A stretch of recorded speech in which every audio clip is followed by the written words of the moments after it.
Lars Ulrich is the wealthiest among the members of the legendary heavy metal band Metallica, allowing him to spend on a lot of expensive luxuries. But fans may be surprised at what the 59-year-old drummer splurges on.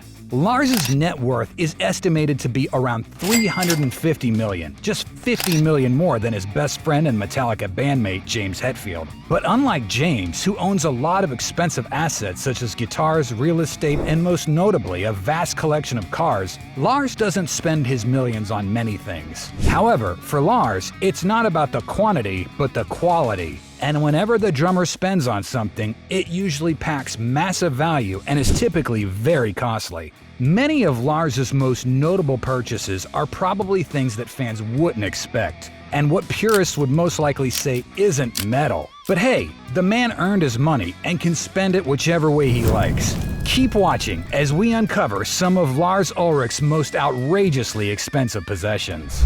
How Lars Ulrich made his millions. Before we get into the stuff that Lars spends his wealth on, let's turn the hands of time back a bit to find out how Lars Ulrich made his fortune and became the wealthiest member of Metallica. To begin with, they don't call Metallica the biggest metal band in the world for nothing. Metallica is the most financially successful heavy metal band on the planet and the 9th highest grossing musical act of all time, with their live tours over the years grossing around $1.2 billion.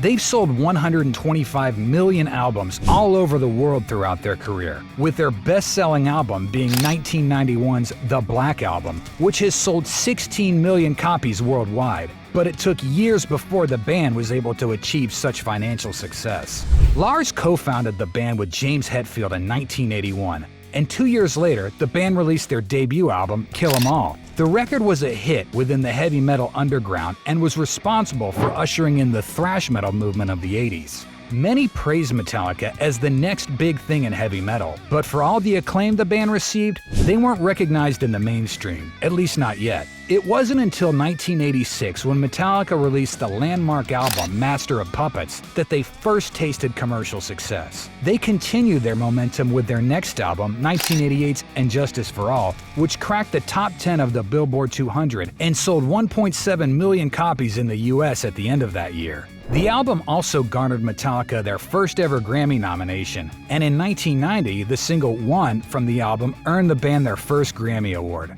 The next album was The Black Album, which eschewed their traditional thrash metal sound in favor of a more commercial approach. The experiment worked, and as previously mentioned, it ended up being Metallica's most commercially successful album. Around this time, Metallica became the world's most famous heavy metal band, playing to thousands of people night after night, tour after tour. They even got to perform in front of an estimated 1 million people at the Tushino airfield in Moscow as part of the Monsters of Rock festival in an event that celebrated the recent dissolution of the Soviet Union at the time. From that point on, Metallica was the biggest metal band in the world, with their subsequent albums and tours being commercially successful. Of course, with that fame comes the riches that are reserved for the world's biggest rock stars. And as Metallica's co-founder, one of the band's primary songwriters, and in a way the band's leader, Lars took home massive paychecks. Now, Lars could have carelessly spent his money on the fancy stuff that most people spend on, but as his stature in the music industry matured, so did his financial decision-making. As a result, Lars focused much of his wealth on purchasing things of high intrinsic value. Marin County Mansion. One of Lars's most well-known possessions, or at least former possessions, was this lavish $12 million Bay Area mansion, which he purchased in 1993, shortly after his career launched into the stratosphere with the release of the Black Album. Located in Tiburon in Marin County, California, just outside San Francisco, the mansion takes up 3 parcels of land that cover more than 2 acres. It sits on the highest peak of Tiburon and is described as the grandest panoramic view estate in town, providing breathtaking views of the San Francisco Bay from the city's downtown district to the famous Golden Gate Bridge. One can even see Alcatraz Island from the mansion. The primary lot occupies 20,000 square feet and is protected by 2 other empty lots that Lars purchased to ensure his privacy.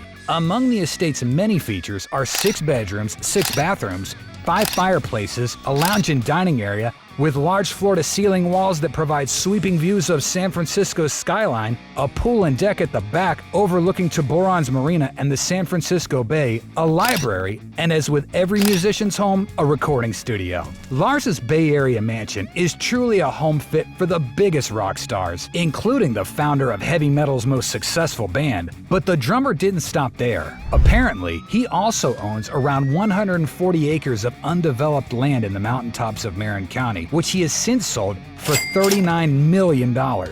Looks like Lars has a bright future in real estate, although the sale or ownership of the land isn't confirmed. However, what is confirmed is that Lars put the Tiburon mansion up for sale in 2019. 1 year later, it found its new owner and was sold for $10.3 million, a few notches below its original $12 million listing.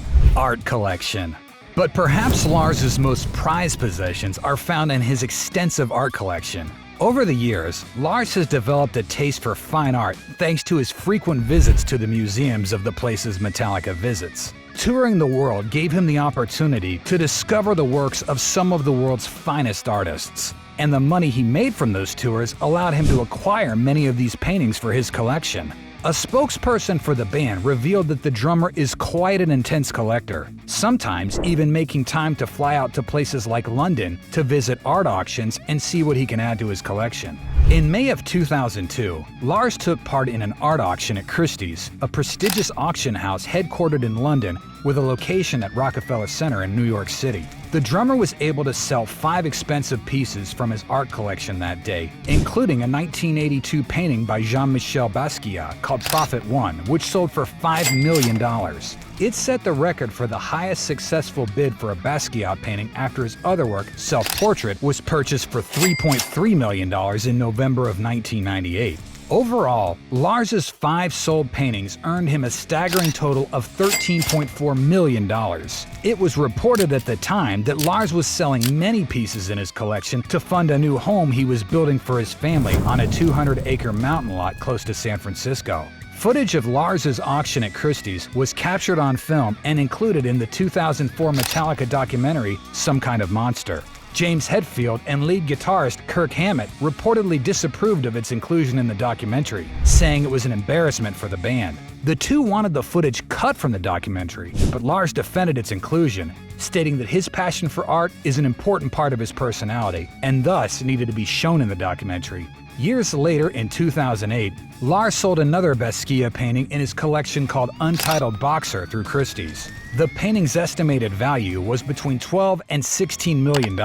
It only received 2 bids, but the winning bidder got the painting for a grandiose price of $12 million, or $13.5 million if commissions taken into account. Lars's bandmate and best friend James Hetfield has more expensive possessions judging by his real estate portfolio and vast custom car collection. But Lars may have the most valuable assets among the band members, most of which are in the $1 million range. It is truly impressive to see what the world's wealthiest rock stars can buy with their money, especially if that rock star happens to be the co-founder and drummer of metal's most successful band.